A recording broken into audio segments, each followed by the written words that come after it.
welcome to this week's edition of The Agenda, a program that discusses issues that are happening in Zimbabwe, issues that affect us as Zimbabweans.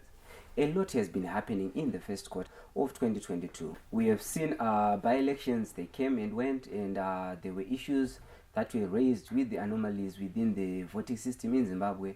We have also seen the prices of basic goods skyrocketing. We have seen the exchange rate of the parallel market also skyrocketing. And these are issues that are affecting ordinary Zimbabweans. Today in the studio, I'm joined by the former president of ZCTU and the current chairperson of Crisis in Zimbabwe Coalition, Mr. Peter Mutasa. Welcome to the show. Thank you, and good morning or good evening, viewers. So a lot has happened this first quarter in 2022. We have seen a new push from the government to put the PVO bill into a law. They said they want to pass it into the law, and we have heard complaints or cries from the civil society which says this bill is detrimental to their operations. It will regulate how they operate. Maybe in brief, can you tell us what the private voluntary organization bill is all about? Thank you very much. I think we need to look at the context, and from the Crisis in Zimbabwe Coalition, our identification of the crisis in Zimbabwe is very clear. It is a crisis of governance, so that is the context, and it is manifesting in three levels.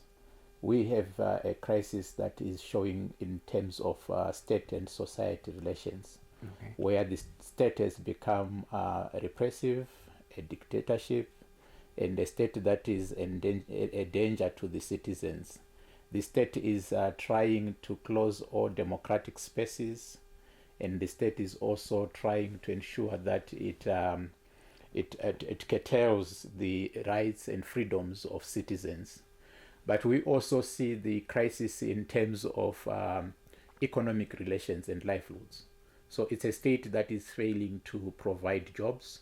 It's a state that is failing to provide security, social security nets. It's a state which is failing to manage the economy, as you can see with the high inflation rate, high unemployment, the currency devaluation, and the crisis that we see in the economy, price increases, eroded salaries, eroded pensions. So that's a state that is failing to manage the economy. It's also a state that is failing to provide public services. So you go to your hospitals are dysfunctional. Doctors, nurses, radiographers, and everyone in the health services delivery is incapacitated. They are demotivated. It makes sense for a nurse or a doctor to leave the hospital and go to South Africa and be a domestic worker or a farm worker.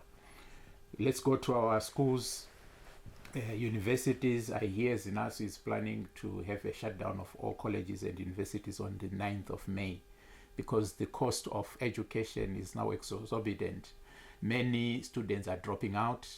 We read that the American embassy saying 840,000 kids have dropped out of school since the onset of COVID-19. And you go to these classrooms, there are no equipment, teachers are demotivated. Public transport, as we speak, it's a menace. People are walking to and from work, and no one is concerned. You look at the roads, you look at water and sanitation, everything has failed. So it's a failed state. So the government is aware that it has lost performance legitimacy, because legitimacy is not just about winning an election. It is also about upholding the social contract that you have with citizens. And one of the most important aspects of the social contract is delivery of public service. Okay. So the state is aware it has failed. It knows citizens are disgruntled.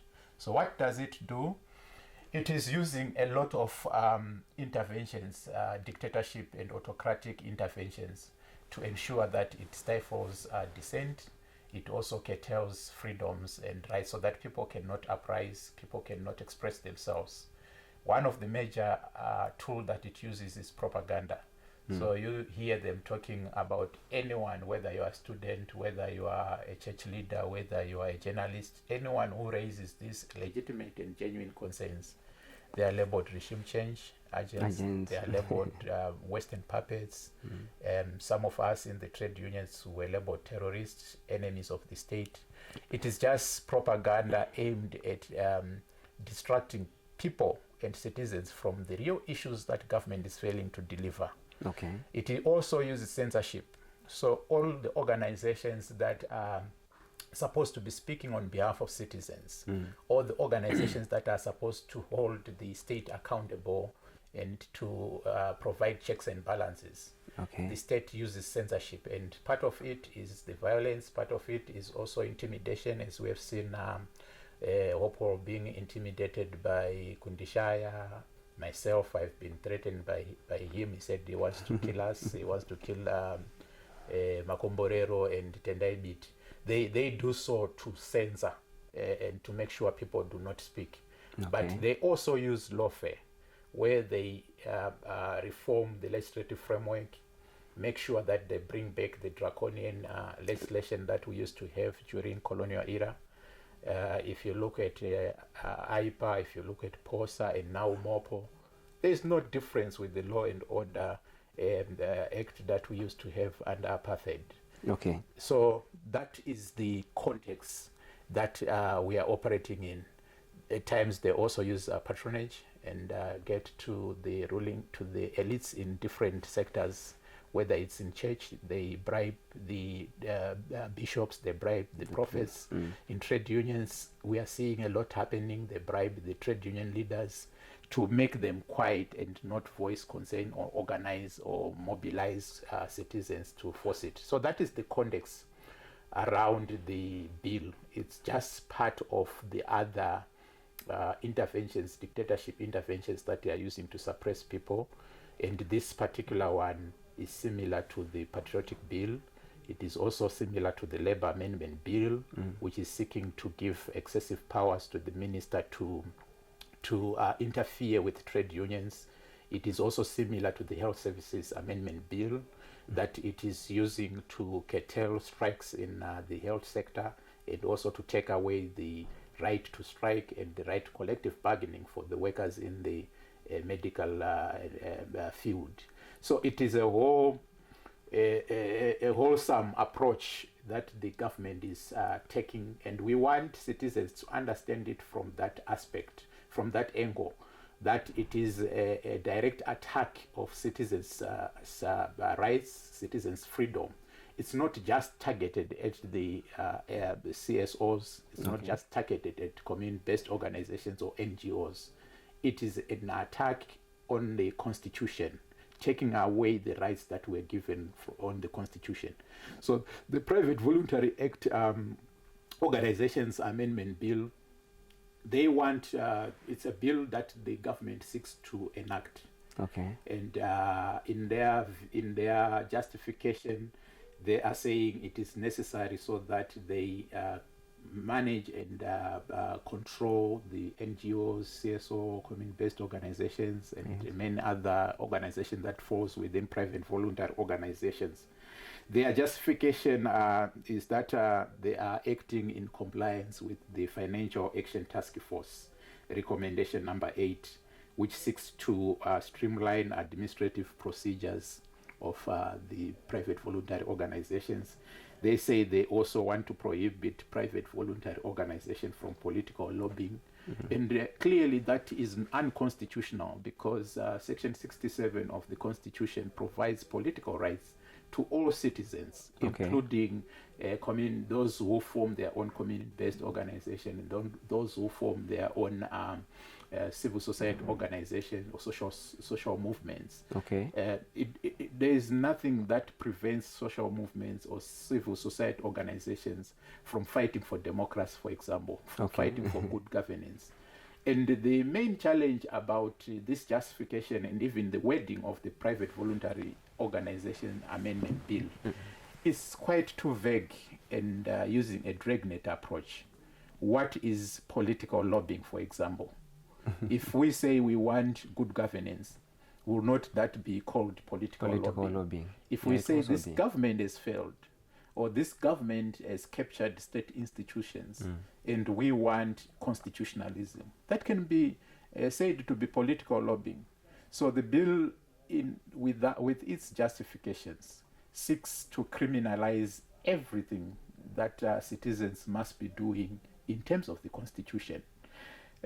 We also do not agree with those justifications. Yeah, I was about to ask you to say you have gone through this bill, you have analyzed it, and as Crisis in Zimbabwe Coalition, what is your standpoint concerning this bill? So this is not a law that you should find in a constitutional democracy.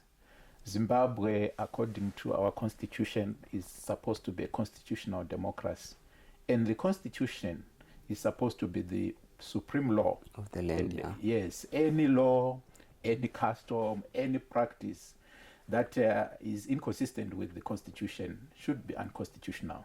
Okay. And in terms of our constitution, which is quite progressive on paper, although in practice it's not being implemented, we've got a Bill of Rights. Citizens have specific rights, and some of the rights include freedom of expression. And this bill seeks to curtail freedom of expression. Some of the rights entails freedom of association. You can't be forced to associate with someone that you don't want to be associated with.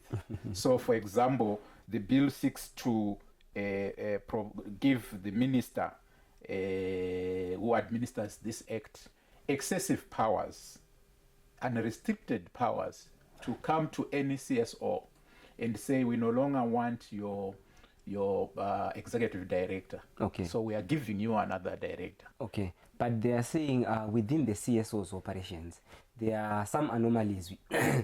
For instance, they cited that there are accusations of CSOs and NGOs funding what government deems illegal activities, say protests, riots, etc. They are saying this bill is coming in to make sure that CSOs do not intervene with the operations of the country and the government. So it is, in my view, nonsensical. How can a government say CSO should not participate? Because CSO are citizens, and citizens must participate in the governance, in the politics, in the economy of the country. But to show you how absurd that insinuation is, Zimbabwe has sufficient laws to maintain law and order and to curtail crimes. If it is about protest, we have the Maintenance of Order and Public Order Act.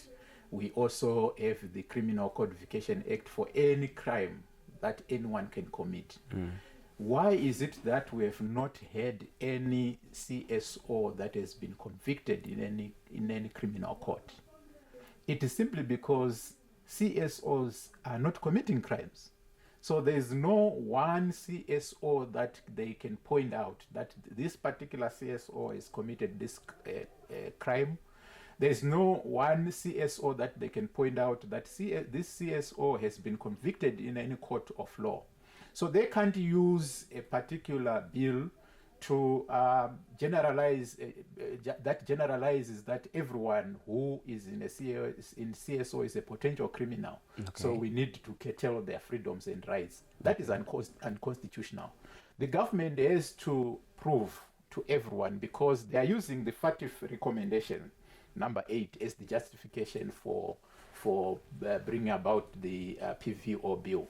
But the recommendation says, recommendation number 8 says there must be review of laws and frameworks for vulnerable organizations. So this is about curtailing terrorism. This recommendation is about curtailing money laundering. And the government knows that in terms of the recommendation that they are using to justify, they must do a risk-based assessment in the sector to look if there is any organization that is vulnerable to terrorism, any organization that is vulnerable to be used as a conduit for money laundering. The government has not done so.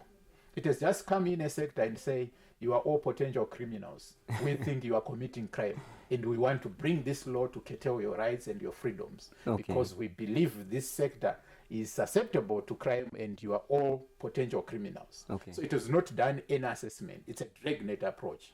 So that is not constitutional, and that is not even reasonable, and that is also not in terms or in line, in sync with the recommendation number 8 of FATF that they are trying to use. What of the allegations of corruption within the civil society organizations and the NGOs?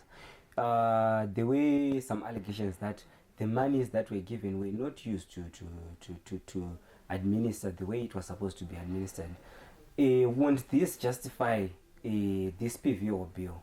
Looking at what government has been saying, to say there is corruption, so we need to make sure that the operations of the civil society organizations and NGOs are transparent.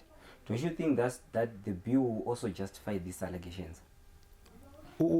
If there is a common belief that there's corruption in the country, there's corruption, and because the country understands that we need to fight corruption, in terms of the constitution, in terms of our section 12, chapter 12 institutions, we provided the anti-corruption commission, and the country has put lots of resources in setting up an anti-corruption commission that is supposed to be independent and not part of the executive.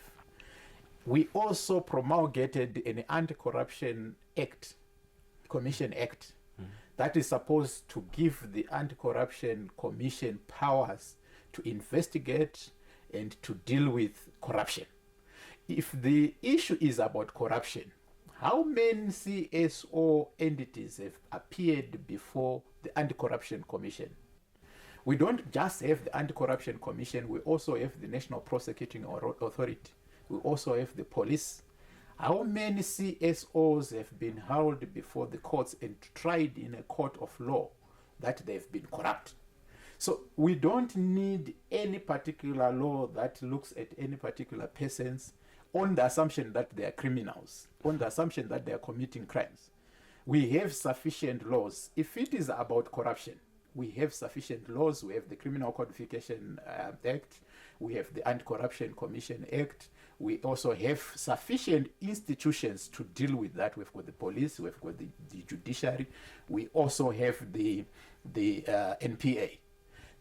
What we cannot do, and what is not permissible even in the Constitution, which provides for separation of powers.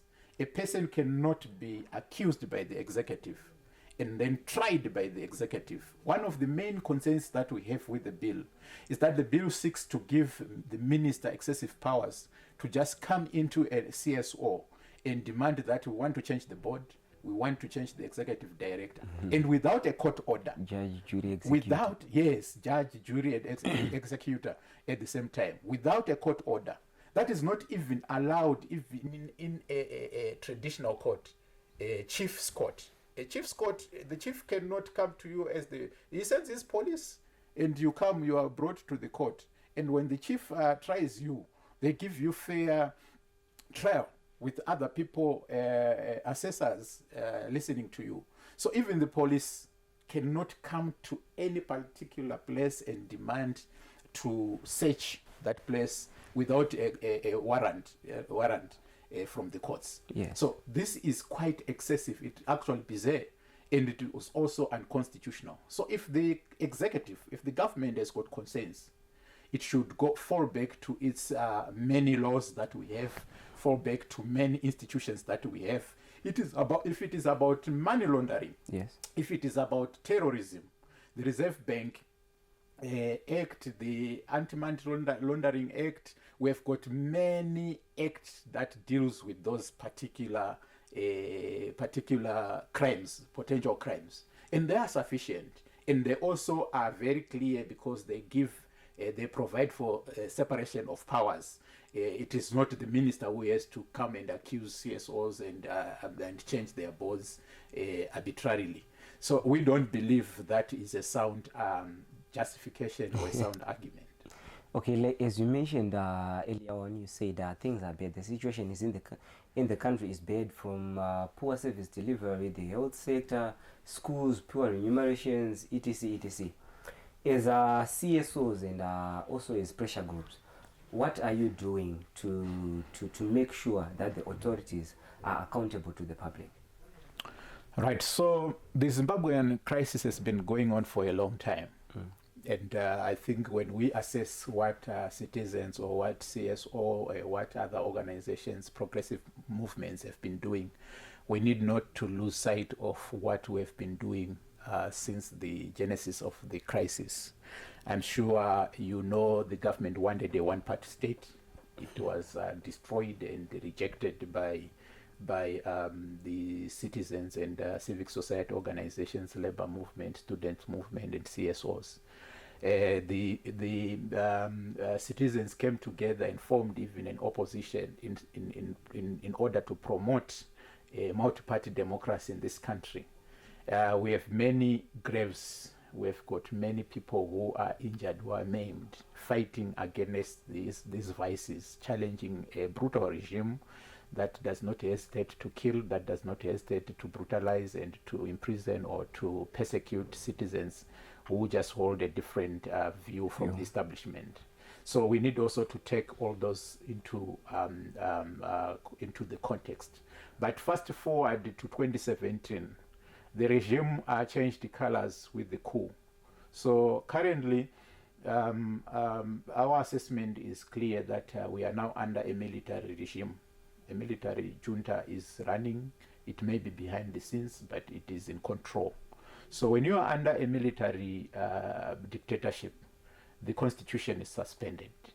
So all the tools that we used to use the protest, as you can see, there's no one who can protest without being brutalized by the police. There's no one who can petition even parliament without being arrested. There's no one who can go to the minister's office and seek to petition them. Things that are provided in the constitution, rights and freedoms that are fundamental to a constitutional democracy, have been curtailed. So the constitution has been suspended. There is an undeclared martial law that is operating in this country. And to an extent, citizens have come to acknowledge and accept it. That is why you see people spending 4 or 5 hours at the bus stops without rioting, without protesting. Citizens know that we are now in a military dictatorship. If we protest, the military will come and kill people. You saw what it did on the 1st of August 2018. That we never thought would happen. Even Mugabe would not do that, I think. To shoot people in the glare of international camera in the city center, defenseless citizens. You saw what they did in January 2019, fuel strikes, raping people in homes, destroying and torturing people, abducting people. So we are under a military dictatorship. When you are under a military dictatorship, some of the conventional and traditional tools become dysfunctional. So we still continue to do advocacy and campaigns. We still try to reach out to government officials. But we know when you are talking to a minister, for instance, you know that this minister has no power. After talking to them, they have to go to those who hold power and seek to discuss with them. But those who hold power, who are not visible to the citizens, hold sway. Whatever they say, then rules. So we are dealing with a difficult environment. So advocacy and campaigns will still continue. But what we are now moving towards is that we need to ensure that we mobilize and organize everyone. The regime is using serious propaganda to deflect its incompetencies. We need to ensure that messages get to the people. So we are also mobilizing and organizing people at the grassroots level. It shouldn't be a big CSO fighting in Harare or in Bulawayo. It should be people fighting for their issues at the local level. Okay. If you go in some communities, UMP, for example, or Ndinde in Hwange, or Chilonga in Lowveld. People are facing difficult problems with the Chinese, with the shadow investors who are taking and disposing them from their ancestral lands, who are destroying their riverbeds and who are destroying their water sources, who are putting chemicals in their water sources. So there are a lot of local issues that people are disgruntled about. Our role as a CSO is to provide civic education, is to provide civic and social and economic rights education, and to build an active citizenry. The only way to deal with a military dictatorship is for us to ensure that the majority of the people are actively participating in the affairs of their country. And you cannot expect one person, one journalist, for example, Hopper, to be speaking. They will persecute him, as you have seen. They will even destroy his investment. They can even kill him. But we need a lot of journalists to be speaking like Hopewell. You cannot expect a student leader, one or two, to be speaking. We need all students around the country to be speaking and to be standing up for their rights. We don't expect one prophet or one apostle like Apostle Chiwenga to be talking about these issues. We need all church leaders to take responsibility and to stand up and speak for their rights. The same with trade unions, the same with community-based organizations. So we need to appreciate and understand one thing, that we are back to colonial era environment. The only difference is the skin color, the pigment of the skin of the oppressor. But the same laws they are using, the same police is just the same. It's an animal farm. All over again. It's an animal farm. So in the colonial era, and more probably in the apartheid era, yes, the apartheid regime was defeated by not few organizations. It was defeated by everyone.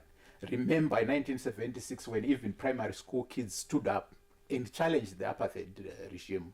It was at a cost, but at the end, South Africa got independence. So if Zimbabweans want freedom from this military junta or military dictatorship, we need everyone to be organized, to be mobilized. We need everyone to be speaking and challenging the regime, and that has to be non-violent. What we stress is people should not fool themselves. You can't face a military dictatorship with violence. We need to be innovative and come up with non-violent resistance, civil disobedience, and civil resistance. Maybe as we draw close to the end of this session, we have seen violence, political violence, politically motivated violence before, during, and maybe after the by-elections, with recent events happening in Chitungwiza over the weekend, where some CCC members were brutalized by the police, alleged by the police and SANU-PF supporters. Heading into this election campaign before the general election next year in 2023, how do you see the political scene playing out in Zimbabwe? Right, so firstly I want to demystify the fact that we are seeing violence in particular sectors. There's violence everywhere. The state is violent to citizens, as you can see with the transport situation. It's violence, social violence. I can actually tell you that I stay in Glenview, and this whole week, people have been paying $2. If you work at a workplace where they are strict, you have to be there on time, etc. They are paying $2 to go home, to go to work. And then when it's a disaster when you want to go home, because there is no Zupco buses whatsoever, no Zupco combis whatsoever. It's actually a mess. And it's a mess. This monopoly needs to really come to an end. Yes. So the state is violating everyone. It's violating citizens in terms of public service provision, transport, and you name it. It's violating workers. All workers are earning nothing. We are in modern day slavery. A farm worker is earning 9,000 RTGS. What is that? 20 or 18 US dollars for the whole month. A domestic worker, 900 RTGS, that's $2 US. She can't buy 2 loaves of bread. Minimum wage is 2,549. That is economic violence against citizens. So what we need not to lose sight of is that Zimbabwe, unfortunately, in terms of governance and political, it's the only country that you can come up with any conceptualization. It fits in. Is Zimbabwe a mafia state? It fits in. Is it an autocratic state? It fits in. Is it a military dictatorship? It fits in perfectly well. Is it a despotic regime? Is it a failed state? It fits in perfectly. Is it so a we should not. republic? Yes, it's a banana republic. So we cannot expect anything from the regime. The regime has seen that, especially with the by-elections, it had sought to annihilate the opposition and destroy it completely using its puppet Monzora and others from the MDCT. It failed. The citizens have risen up. Triple C gave it a good show of the run of its against it. It has seen that it can lose the elections. Zimbabwe has got a bulging youth population. Demographics has changed.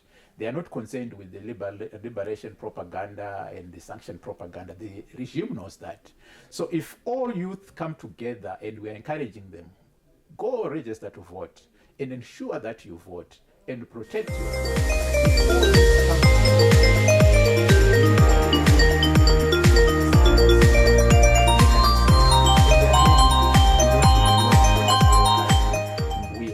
aware that we've got drought and they are politicizing food aid in the rural areas. They are also intimidating and doing violence.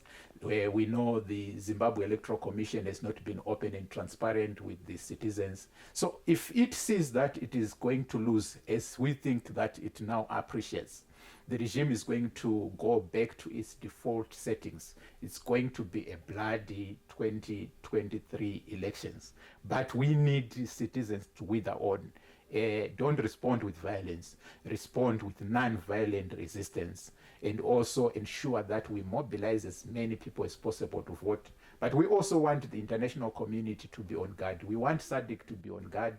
We expect and suspect that it will be in the magnitude of 2008 political violence. So we think SADC, African Union, should stand guard and ensure that they don't allow the regime to kill innocent people.